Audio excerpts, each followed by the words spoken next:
안녕하세요. 오늘은 뇌과학자 장동선님 강연, 그리고 정신의학과 나종호 교수님 메시지를 좀 살펴볼 건데요.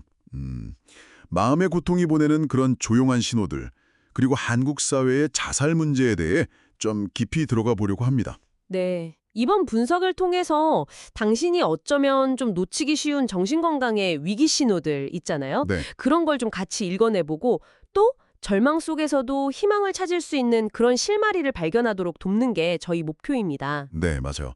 특히 그 물에 빠진 아이 비유가 나오는데 이게 참 중요해요. 아, 그 비유요? 네, 흔히 아이가 물에 빠지면 막 소리 지르고 허우적댈 거라고 생각하잖아요. 그렇죠. 보통은 그렇게 생각하죠. 근데 실제로는 그냥 조용히 정말 소리 없이 가라앉는 경우가 많다는 거예요. 아, 정말요? 네, 정신적인 고통도 좀 비슷해서 겉으로는 멀쩡해 보여도 속으로는 거의 한계에 다다른 사람들이 많다는 거죠.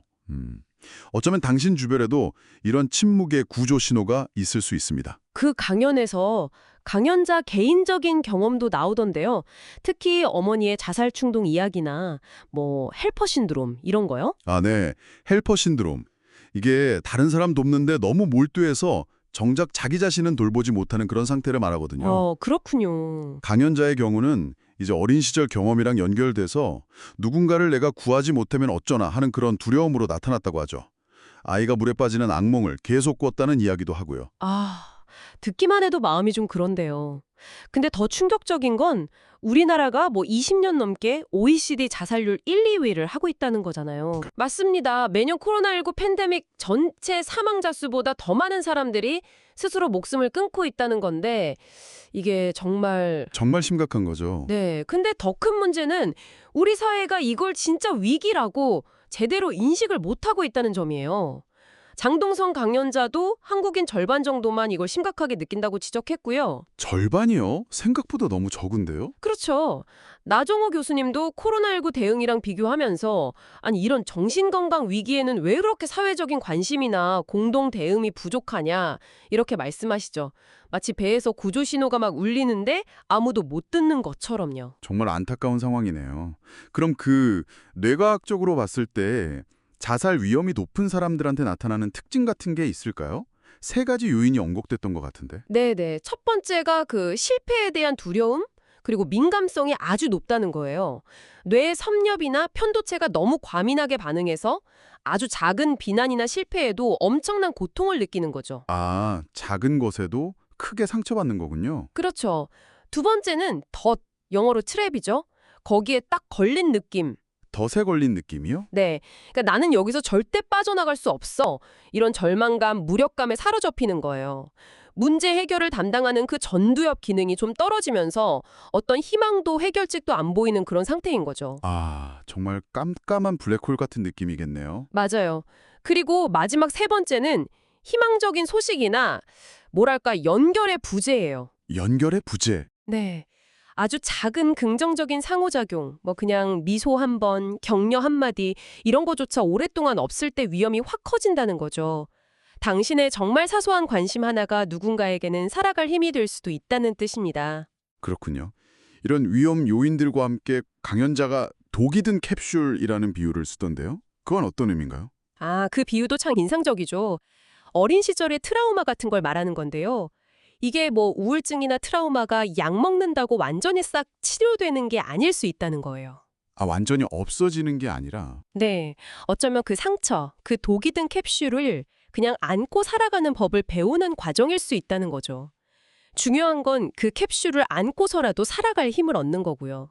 그걸 안고도 살아갈 힘. 네, 강연자 본인도 자살 시도를 했었고 또 아내분이 깊은 우울증을 앓고 있었는데 그걸 한참 뒤에야 알아차렸다는 경험을 이야기하는데 이게 참 가장 가까운 사람의 고통조차 우리가 얼마나 쉽게 놓칠 수 있는지를 보여주는 것 같아요. 아, 정말 그렇죠. 그래서 그 마음이 보내는 구조 신호, SOS를 잘 읽어야 한다고 강조하는 거군요. 맞습니다.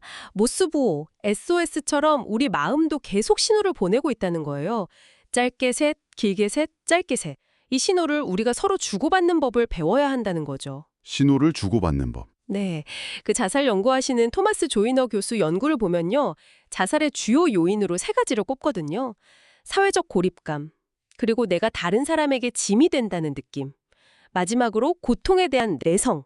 이건 이제 죽음에 대한 두려움이 줄어드는 걸 말해요. 고립감, 짐이 된다는 느낌, 고통에 대한 내성. 네.